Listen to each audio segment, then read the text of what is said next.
Amigos de Unison TV, muchas gracias por sintonizarnos en esta ya la séptima edición de su programa Desde Casa. Un programa que hacemos desde Unison TV para todos ustedes, brindándoles información y entretenimiento. Hoy tendremos a Aarón Lozano, quien nos habla sobre las novedades del proyecto espacial de los Estados Unidos. También el investigador José Rodríguez nos platica acerca del malestar social en esos tiempos del confinamiento. Dene Durazo nos habla sobre aspectos legales importantes a considerar también en esos tiempos de pandemia. También Mafer López nos seguirá enseñando algunas frases en lenguaje de señas. Magali Romano, periodista, estará con nosotros a control remoto y platicaremos con ella acerca del periodismo cultural en Sonora y lo que está ocurriendo también en nuestro país en esta materia. Cipriano Durazo, en Lectura en Tiempos de Virus, nos trae un libro acerca de la Revolución Mexicana, escrito por Antonio Castro Leal. Zoé Salazar nos llevará hasta la cocina para enseñarnos a cocinar este platillo italiano llamado risotto. Y en la música tendremos al grupo Déjà Vu, quien nos muestra un poco de lo que fue la producción que realizaron en el Teatro Emiliano de Subeldía, producción realizada por Unison TV. Así que tenemos un programa lleno de información y entretenimiento. Quédese con nosotros que ya comenzamos en Desde Casa.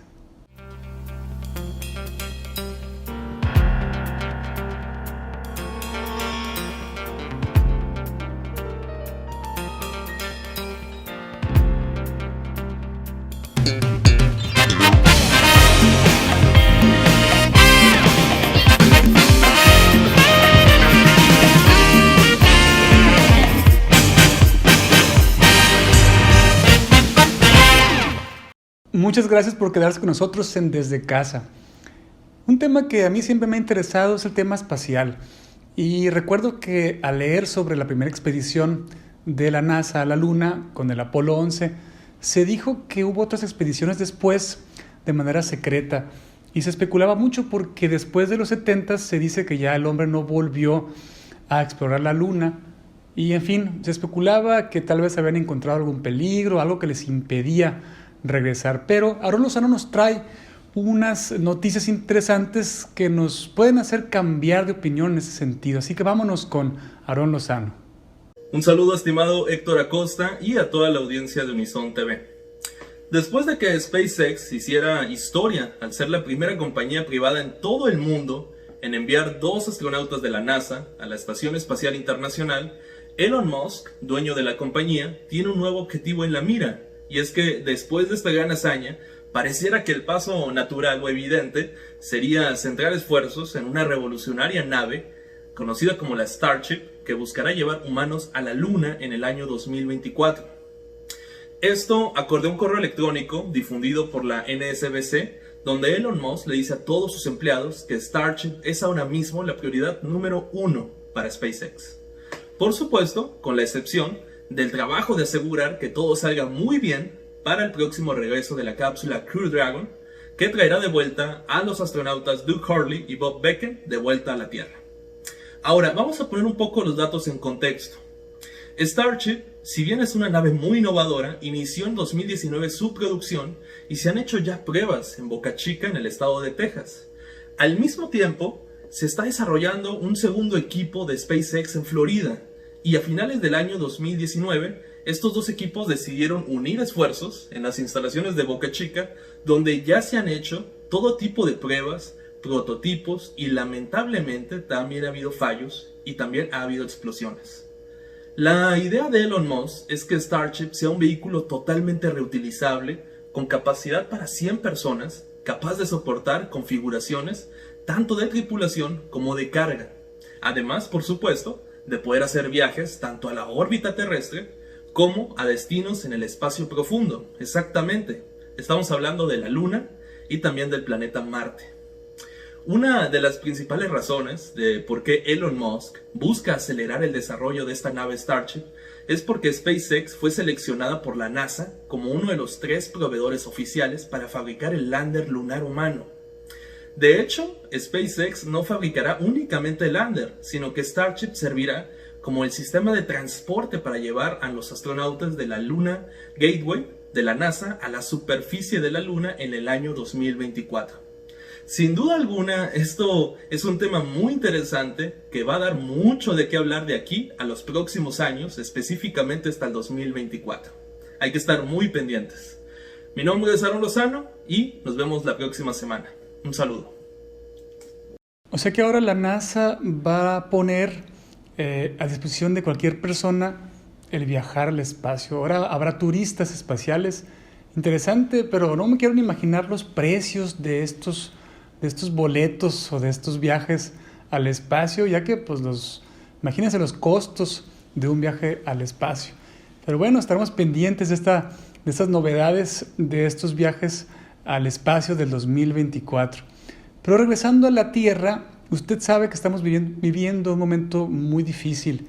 Y ante esto, por un lado, el sistema de salud en una gran crisis y por otro lado también la sociedad un tanto molesta por todas estas reglas o imposiciones ante la pandemia.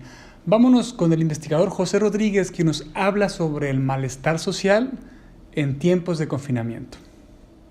A 82 días de haber sido declarada la pandemia por la Organización Mundial de la Salud, a 60 días de estar en confinamiento en México, habría que preguntarnos qué cambios significativos están ocurriendo entre la ciudadanía. Quizás uno de ellos es la pérdida de sentido común de la vida cotidiana. Es decir, los ciudadanos hacemos y ejercemos una serie de rutinas cotidianas de manera libre, como asistir al trabajo, ir a la academia, reunirnos en el trabajo, reunirnos con amigos, incluida la carnita asada los fines de semana. Estas rutinas son las que le dan sentido a la vida cotidiana. Sin embargo, hoy estamos recluidos y esta reclusión, en una primera etapa, el quedarse en casa, podría haber sido entendido como el esconderse de manera voluntaria, incluso con cierto humor ácido, quedarnos las primeras semanas, 2 semanas. Sin embargo, en la medida que va transcurriendo el tiempo, concurren una serie de cambios al interior de la subjetividad del sujeto, donde éste va transitando de un esconderse a un confinamiento, a un encierro. Luego entonces, el encierro ya no es voluntario, sino que el encierro está siendo ejercido por el Estado. Incluso hay una serie de condiciones para que el sujeto, pueda transitar. Es decir, tiene que ir acompañado, tiene que ir con cubrebocas, y si va acompañado, debe ir en el asiento de atrás, debe lavarse continuamente las manos, mantener la distancia, incluso el ser multado. Entonces, este encierro se ha convertido en un confinamiento castigo que se impone y genera miedo y terror. Paralelamente exhibe al agresor, que es el Estado y sus instituciones, las cuales han sido rebasadas por las condiciones de salud existentes. Es decir, el Estado y sus instituciones generan o nos están conduciendo a una nueva normalidad que habría que preguntarse qué significa esta. Por ejemplo, nuevas formas de socialización, nuevas formas de interacción. ¿Pero qué está atrás de esto? Pues que se invisibiliza que el Estado ha sido incapaz de responder a las necesidades de salud social, y el quedarse en casa por más de 60 días, incluso podría llegar a 180 días, nos ahoga, nos reprime, no nos deja respirar. Estas frases son las que hoy están incendiando Estados Unidos, son las que se pregonan en Inglaterra, en Europa, en España, en Brasil. Es decir, hay un malestar social, el cual emerge como una protesta social hacia el Estado, donde el Estado ha sido incapaz de resolver. El Estado está siendo superado. Este malestar social es la punta del iceberg de un agotamiento del modelo, de este modelo capitalista.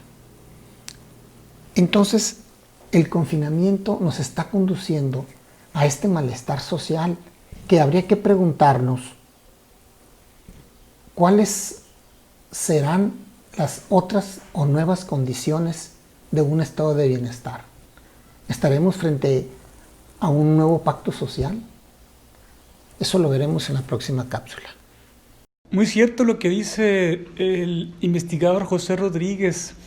Yo creo que después de esta pandemia, incluso creo que todo el mundo ya lo hemos pensado, las cosas van a ser diferentes en todos los sentidos. Creo que el uso del tapabocas llegó para quedarse, al menos mientras no haya una vacuna segura para el coronavirus. Y también pienso que tal vez mucha gente ya una vez que le digan ya pueden salir, capaz que ya hayan encontrado otra manera de vivir, otra manera de entretenerse. En fin, va a ser algo diferente y sobre todo eso que dice nuestro investigador José Rodríguez, pues esperemos este replanteamiento de la vida, replanteamiento de lo que va a ser la vida después de la pandemia. Y vámonos también a ver qué pasa en el mundo de las leyes. Vámonos con la licenciada Denia Durazo a ver qué novedades nos tiene acerca de las leyes importantes a considerar en estos tiempos tan difíciles.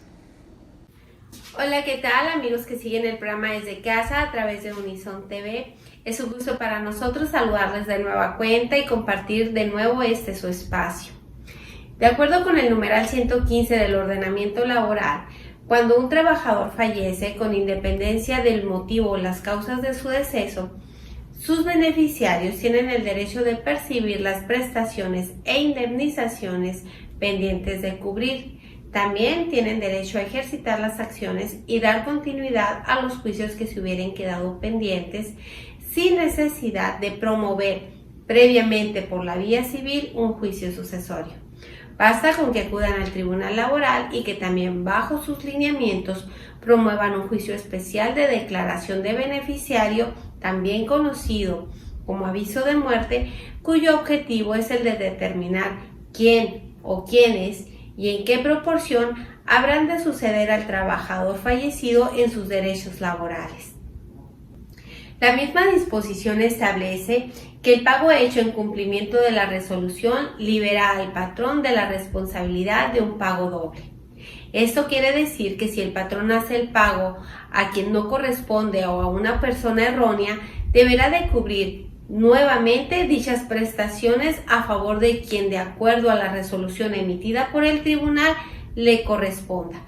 De aquí la importancia de que el patrón espere a este fallo antes de pagar las prestaciones que aquí mencionamos, o bien recomiende a los familiares promover este proceso ante el tribunal.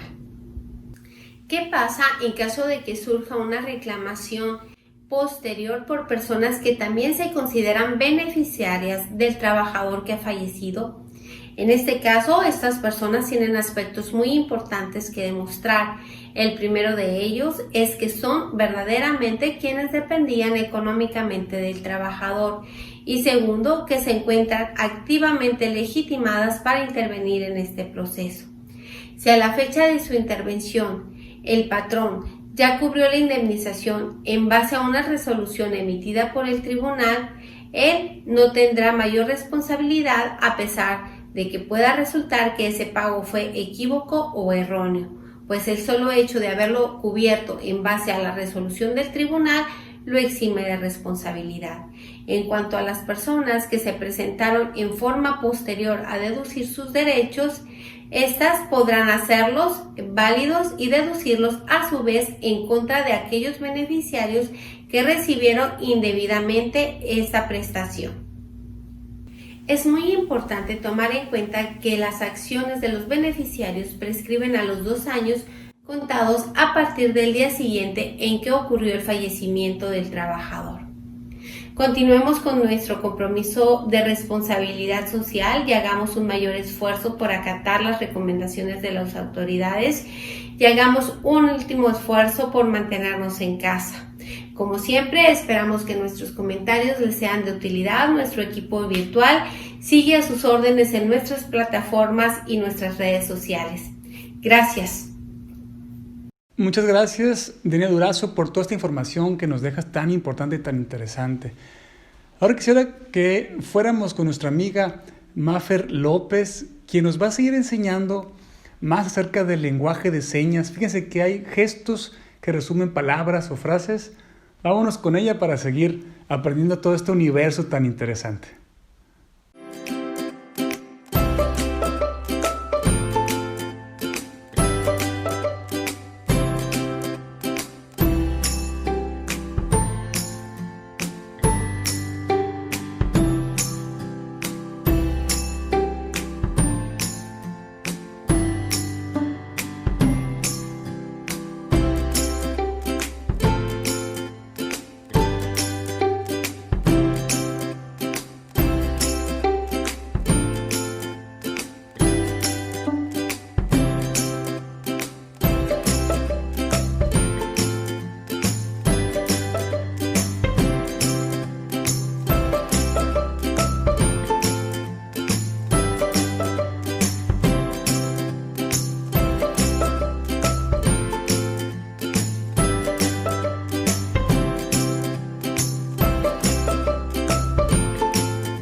Mafer López, muchas gracias por esta información que nos dejas sobre el lenguaje de señas. Pienso que es interesantísimo, así que ojalá nos puedas seguir enseñando en otras cápsulas más detalles sobre este lenguaje tan interesante.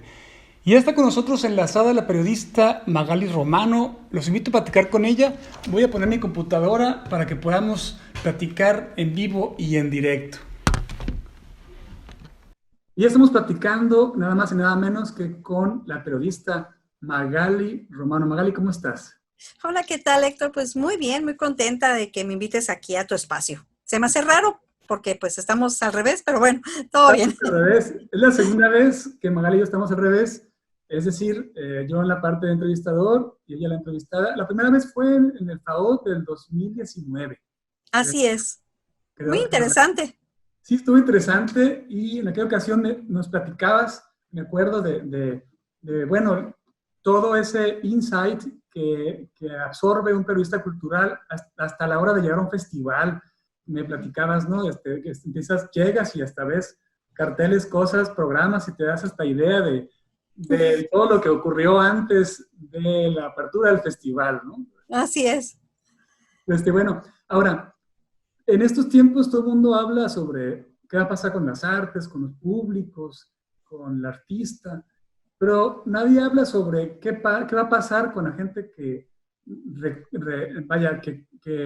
reporta o que registra la actividad cultural, como son los periodistas en este ámbito de la cultura.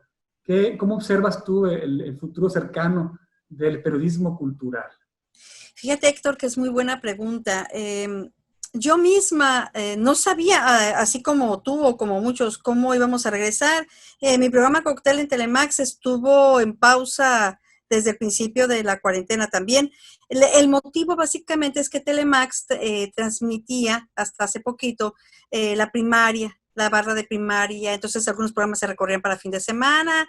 Total, que en realidad vamos para el segundo programa, que va a ser así también, en casa, a través de tecnología, así como lo estamos haciendo en este momento, ¿no? Pero yo he estado leyendo constantemente los medios que me gustan. Por ejemplo, me gusta mucho leer el periódico El País, en la sección cultural. Me encanta el periódico El Clarín argentino. Para mí son como mis pilares de periodismo cultural. Me gustan algunos periódicos de la capital del México, de la Ciudad de México. No tanto de televisión y de radio. Finalmente, la televisión y la radio siempre te dan otros parámetros. Es más visual o más auditivo. Los tiempos te comen, están más preocupados por la iluminación, y te lo digo porque trabajo en televisión. Entonces, de repente, leer una buena columna que no tiene más que eso, el peso de quien la escribe. Es que creo que tenemos que definir ya, y no existe, qué es un periodista cultural en este momento. Hay periodistas culturales que lo han hecho desde hace 30, 40, 50 años, que tenían diferentes medios de comunicación, que era el periódico El Universal, que era a lo mejor La Jornada, entonces ya sabíamos que eran medio de izquierda, que eran medio de derecha. Eso ya no existe. O sea, ahorita ya no existe eso. También teníamos los especialistas, que además son críticos. No necesariamente ser un crítico es ser un periodista tiene que ser crítico, pero los que escriben son críticos, periodistas. Entonces son los que te dan el total de su perspectiva y conocimiento, que son especializados en algo específico, como la música o la danza o la pintura, que esos están frenados en este momento, Héctor. Pueden medio decir, porque los he leído así como de, abrieron una exposición virtual. No pueden decir más porque no están ahí. No están sintiendo al público, no están platicando con el autor, no están escuchando. Ves que no sé, ahorita ya no hay tanto el furor, sobre todo en Europa, porque ya regresaron a la normalidad, pero hace un mes todavía había conciertos de música clásica, de ballet, de muchas cosas a través de las redes sociales y, o sea, a los medios virtuales, pues. Y entonces ellos se daban a la tarea también de hacer su crítica, de hacer la crónica. Pero ahorita como están como en stand-by, que no saben qué va a pasar, están arreglando los teatros, están viendo cómo van a meter al público. Ha habido algunos intentos, pero les da miedo. Entonces están frenados. Creo que tenemos que cambiar la perspectiva del periodismo cultural. Ahora, por ejemplo, en los deportes vemos bueno, una cosa que han hecho es poner partidos emblemáticos, históricos, incluso volver a comentarlos o comentar sobre algún deportista famoso, como por ejemplo la serie de Michael Jordan, que pues, está muy vista. O sea, el deporte se ha ido como atrás en el tiempo a hacer esta crónica. ¿Crees que el periodismo cultural pueda hacer uso de del mismo mecanismo, de a lo mejor mientras no hay algo Tenemos acercado? una ventaja, siguieron saliendo libros. O sea, las editoriales ya tenían en cola libros. Entonces, hay algunos especialistas, algunos periodistas que son especialistas en esa área, que han seguido comentando, que están presentando virtualmente los libros, y entonces ellos no se perdieron de nada más que de estar presente, por decirlo de alguna manera. En realidad son las artes escénicas, la música, los que están diremos, así como que no sabemos cómo hacerle. Pero, por ejemplo, la poesía, o sea, la literatura en general no está sufriendo tanto. ¿Sabes de qué están echando mucho mano? De las efemérides culturales. Bueno, Un día como hoy nació y entonces ya te haces un programa de 1 hora de quien haya nacido el día de hoy, ¿no? como te digo, la Y, crónica, pues finalmente es la crónica, ¿no? sí, vamos a recrear y si hay videos, va. Es lo mismo, Héctor. Tenemos que echar mano del pasado porque es el material que tenemos todos acumulado, sobre todo si es televisión y radio, ¿eh? Si no, bueno, también para medios escritos, si no, ¿cómo haces? Pues porque no hay tanta producción, se está parando la producción. Esa Claro. es la verdad. Sí, ahora, por ejemplo, en educación, ya mucha gente ha comentado que las plataformas para dar clases en línea posiblemente se quede ese mecanismo aunque se normalice la situación. Ya se ha comentado mucho eso, que es posible que, bueno, ahora se abran, incluso en la Universidad de Sonora, se ha especulado, nada oficial, pero que a lo mejor en el futuro puede haber cursos en línea, en fin. En el periodismo cultural, ¿crees que se queden ciertos usos o costumbres que nazcan en este periodo de pandemia? Mira, Héctor, el periodismo cultural es que regresamos a lo mismo. Es que yo hablo de periodismo cultural y yo sé, o sea, como que lo parto en pedacitos, ¿no? Una cosa es Europa, otra cosa es la Ciudad de México, otra cosa es Sonora. En Sonora no hay mucho periodismo cultural. Vamos a ser sinceros. Claro. Como tal, la mayoría de quienes cubren, lo hemos platicado tú y yo también, así, creo que la vez pasada que me entrevistaste, la mayoría cubren igual espectáculos que cultura. Y de la misma forma, pues, esperando también un poco el boletín de la institución. O sea, van a la conferencia de prensa, hacen la entrevista, qué, cómo, cuándo, dónde, por qué, cuándo se presenta, Héctor, quién va a presentar esa obra, qué día, a qué horas, ok, esperan el boletín y hacen la nota y ya. Para ser periodista cultural requieres, primero, antes que nada, que te guste, que seas consumidor, o sea, que tú, no que tú quieras ser reportero y que quién sabe por qué entraste a comunicación o a la carrera de periodismo y entraste a un periódico y acabaste en la sección cultural y espectáculos y no sabes ni qué ondas. No, o sea, es porque tú verdaderamente amas, ya sea todo lo que, el bagaje del arte y cultura, o porque estás especializado en algo. Entonces creo que aquí en Sonora poca gente está especializada, hay pocos críticos y pocos lugares donde publicar. Sí hay voces interesantes, hay algunas publicaciones, sobre todo en redes sociales, pero no los medios comerciales, sino los medios masivos no están haciendo, y tú lo sabes, una gran difusión. Es el boletín.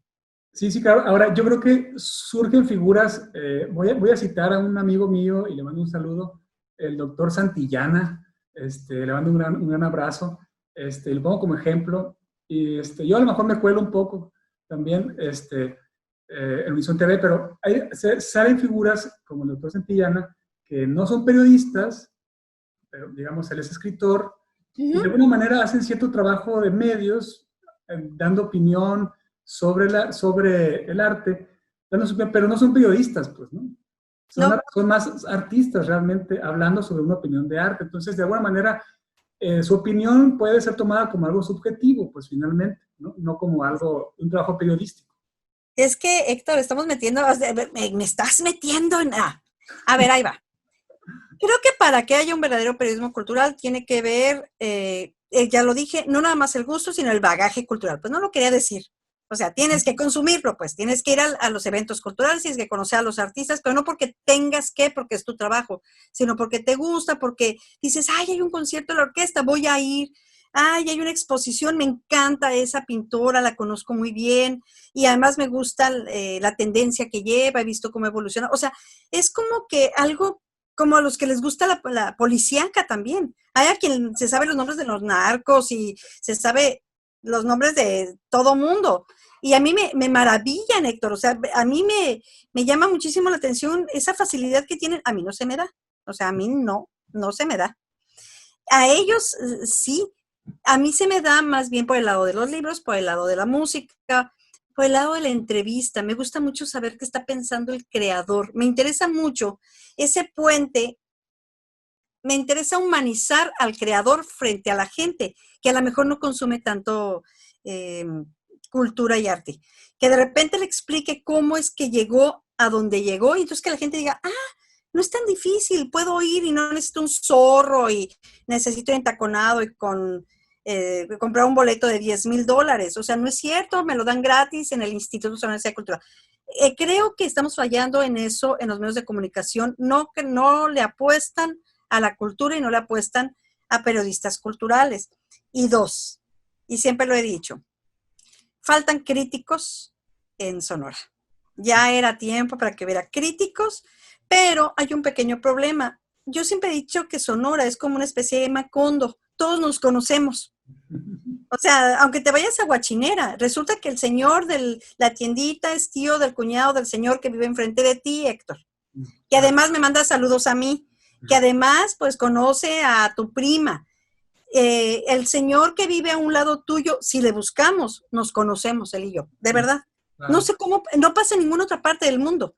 Le tienen miedo. Hay gente preparada, hay gente posibilitada para poder llevar a cabo una buena crítica de música, de danza.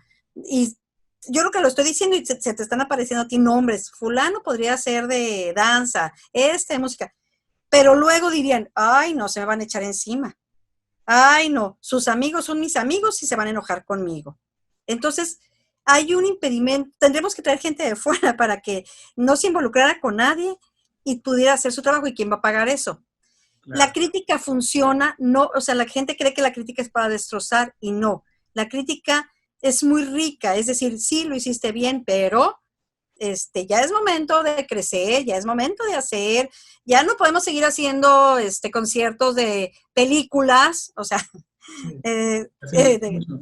vamos a trascender a Harry Potter, o sea, sí, o sea, otras películas, por lo menos, otras películas. Por lo menos. Sí, pues, o sí, bueno, busca otros soundtracks, o sea, no sé, más que no sean tan conocidos, pero que sean un poquito más, que más motivantes para los músicos, o sea, no sé.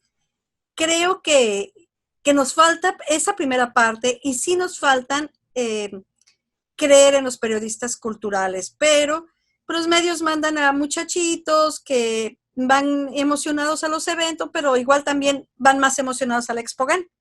Claro. La verdad, yo los he visto y los he escuchado. Ahora, ¿no crees que pase también, aparte de eso que comentas, que también hay un miedo a golpear alguna institución por parte de tal vez un comunicador que no se considera tal vez con el peso social como para escribir algo que pueda golpear instituciones? Claro. Sí, porque, mira, para empezar, Héctor, hay comunicadores, y te lo digo porque a mí me llama mucho la atención, en fin, que estamos tú y yo solitas. No. Así es. Me llama mucho la atención, por ejemplo, en Twitter, de repente veo que dicen, oh, magnífico el concierto de anoche, y no estuvieron, no es cierto, no fueron. Lo que pasa es que los habían entrevistado 2 días antes. Tengo en mente un concierto horroroso que vi el año pasado, que luego te voy a decir a ti solito cuál fue, y a lo mejor vas a estar de acuerdo conmigo o no, no sé. Pero veas, fue horroroso. Yo decía, ¿cómo es posible que hayan gastado dinero en eso? Claro, creo que ya sé cuál es. Y ya sabes cuál, fíjate. Decía yo, pero Madre Santísima, o sea, no. Y resulta que yo vi comunicadores poniendo, maravilloso esto, fue una creación para Sonora, guagua. Y yo decía, pero nunca fuiste. O sea, ¿cómo es posible que digas? Entonces, una cosa es el reportero y otra cosa es el conductor. Y los conductores les llevan a Héctor Acosta, director de la orquesta de Sonora. Héctor dice, no, sí, vamos a tener el concierto porque es el año de Beethoven y vamos a tener la quinta y Gracias, Héctor, se van. pero no fueron a tu concierto, no saben. Pero tampoco fueron al del anterior director y no tienen cómo comparar y decir qué raro sonó. Está sonando raro la orquesta. Están desafinando los violines. Está, no sé, está extraño, porque uno lo siente, ¿eh? Hay veces en que yo digo, ¿qué le está pasando a la orquesta? Y hay veces en que lo sientes todo así como que muy bien y que no están desafinadas las cuerdas y que están los vientos sonando muy bien. Para eso necesitas estar presente.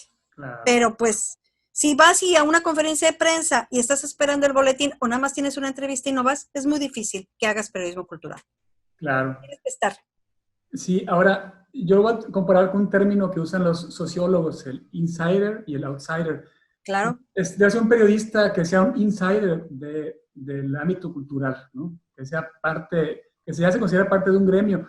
Lo otro también es que una crítica es un referente, yo pienso, que hace que también haya una presión sobre los artistas, sobre la calidad de sus creaciones, pues, ¿no? O sea, es un referente importante, es como, yo lo comparo como el tener a un lado a una figura intelectual en donde, digamos, con el mismo gremio, digo, yo soy músico, entonces digo, no, tengo que tocar bien o hacerlo bien porque está una persona con una calidad intelectual mayor, así que eso me pone una presión.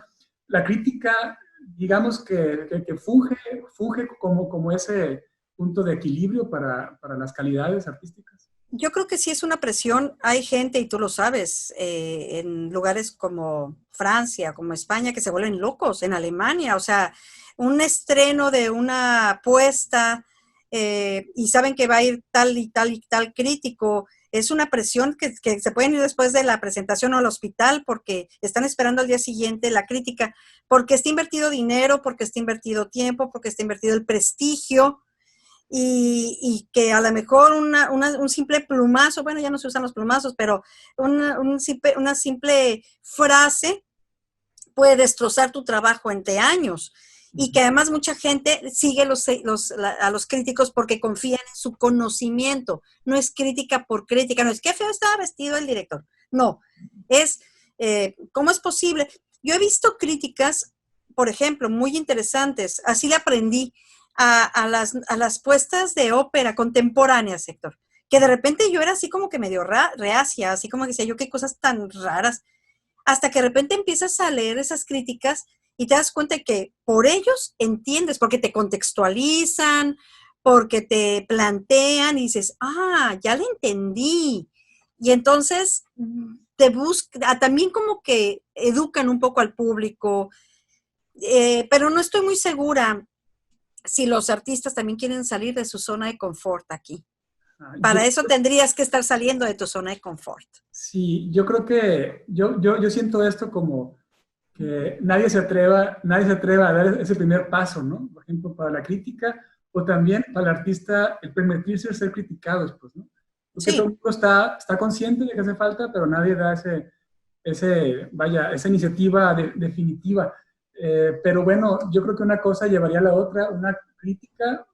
Bueno, mira, todos los cambios son dolorosos, ¿no? Tendría que haber una etapa un tanto incómoda, pero después volvería a un equilibrio en donde ya... Pero ¿cuánto gana un crítico de arte allá o en algún medio de la Ciudad de México? Y aquí, ¿qué medio estaría dispuesto a pagarle un crítico? A pagar un crítico, exactamente. O sea, tendría que ser alguien, porque si lo haces en tus redes sociales, pues entonces estás dando nada más tu opinión.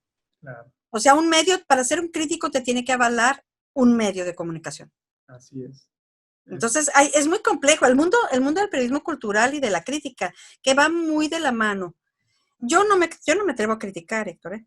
De repente critico estructuralmente. Por ejemplo, sí digo, eso que acabo de decir, fíjate, yo de ese concierto, no me acuerdo qué puse, pero puse terminando, no subí foto, no subí nada y en el Facebook puse, a ver si aquí me soplan, algo así, puse una frase nada más, algo así como, ni hablar puse, ni hablar y puntos suspensivos. Hasta inbox me mandaron músicos. Claro. O sea, sabían de lo que estaba hablando. Sí. Fíjate lo que puede decir una frase. O sea, se movieron, yo supe todo lo que había pasado atrás por haber puesto ni hablar en el Facebook. Ahora tú imagínate un crítico de verdad. Sí, claro. Pero para ser crítico de verdad tienes que saber la historia, el contexto, la política, las políticas públicas, institucionales. No, ese es un mundo aparte. Creo que nos falta muchísimo y no estamos dispuestos además, ¿eh? Claro, es toda una especialidad en el mundo del periodismo. Con todo y todo. Sí. Excelente, pues bueno, interesante tema, Magali. El periodismo cultural, creo que podemos seguir hablando de tantos aspectos que comprende esta especialización del periodismo, y tú como una periodista que me consta que te has dedicado a difundir el arte en Sonora ya por mucho tiempo, creo que eres una de las testigos de de todo este crecimiento o de toda esta evolución del arte en Sonora. Desde ya hace mucho tiempo te considero un referente en ese sentido. Gracias. Eres ese ojo que todo lo ha visto, ¿no? El ojo de Horus. Ahí estoy dando lata. Que has estado presente, que nos conoces a todos. Entonces, pues, te doy las gracias por haber compartido estas opiniones aquí para Unison TV, que es tu casa. Gracias. Es tu casa también, cuando tú quieras compartir lo que tú quieras. Aquí estamos en la Universidad de Sonora, esta trinchera intelectual donde también podemos expresarnos desde todas las perspectivas, todas las áreas del conocimiento, y eso caracteriza a la Universidad de Sonora. Pues muchas gracias, Magali, por esta entrevista, y espero que sigamos poniéndonos así, mira, cambiándonos de silla de vez en cuando, y que estés acá participando con Unison TV en tu programa Desde Casa, que es el lugar donde estamos más seguros ahorita. Así es. Quédense en casa, es lo mejor que pueden hacer, definitivamente. Gracias. Muchas gracias, Magali. Hasta luego. Hasta luego. Y ahora los invito a lectura en tiempos de virus. Vámonos con Cipriano Durazo a ver qué nos recomienda leer esta semana.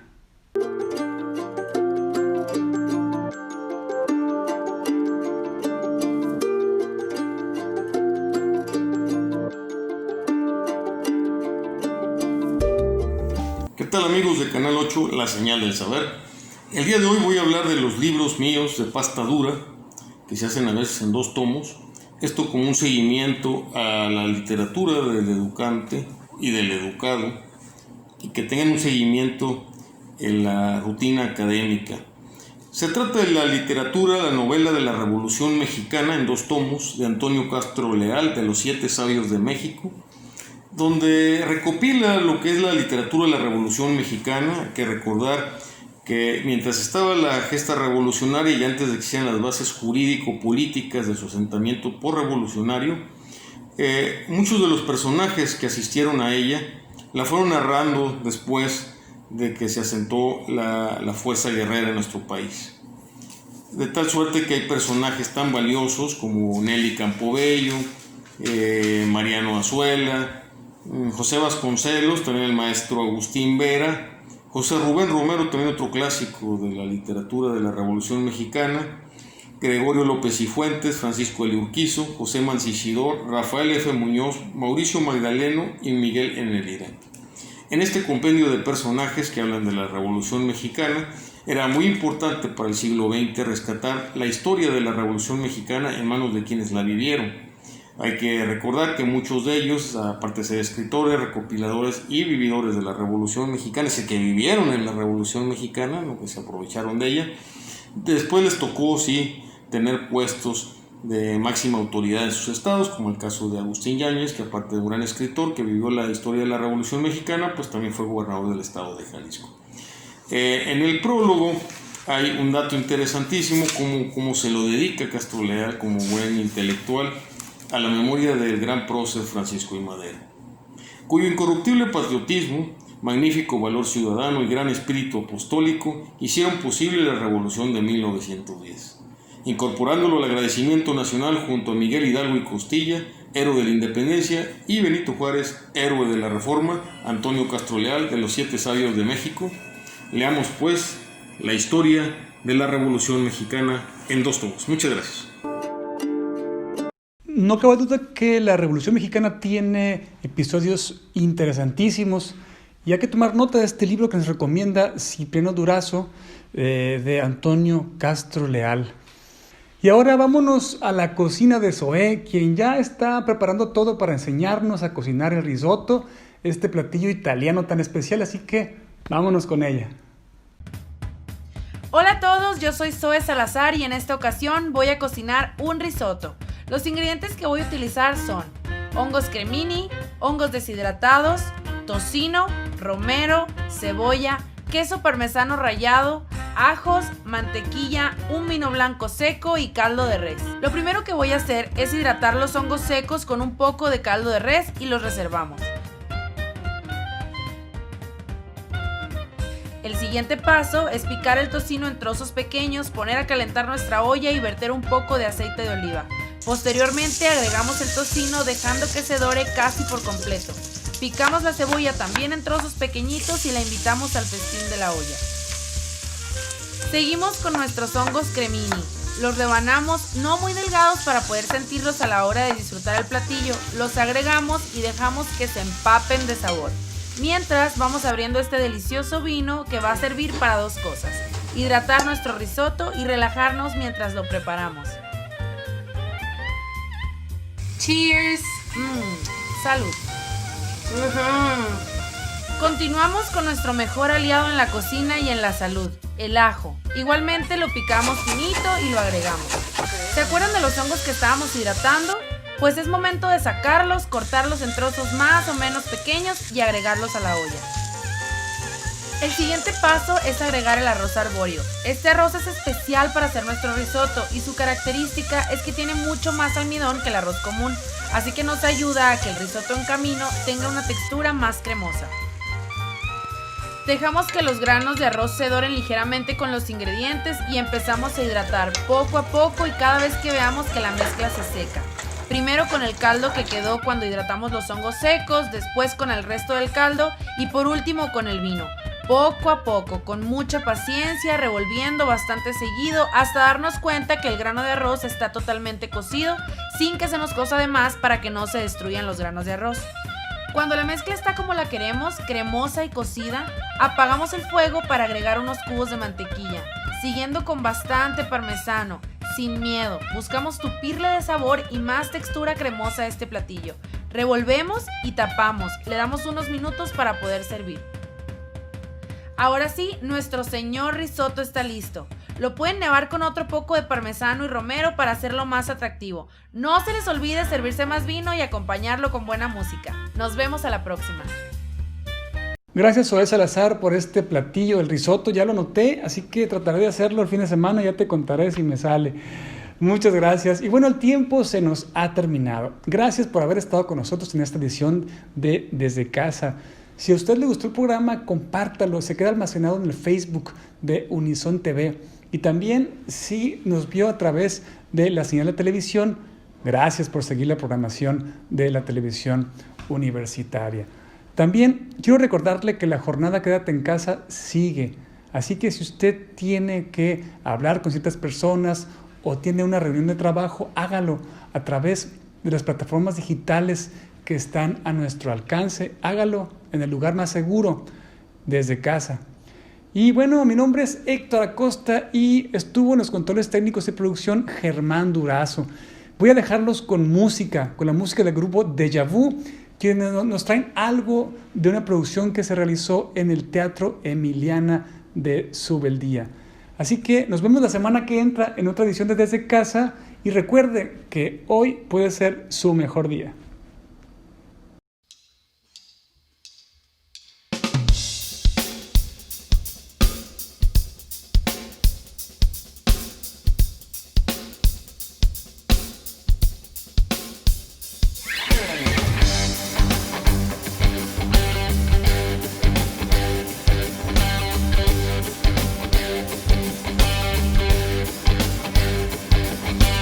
World War II, when they wake up in the morning, they see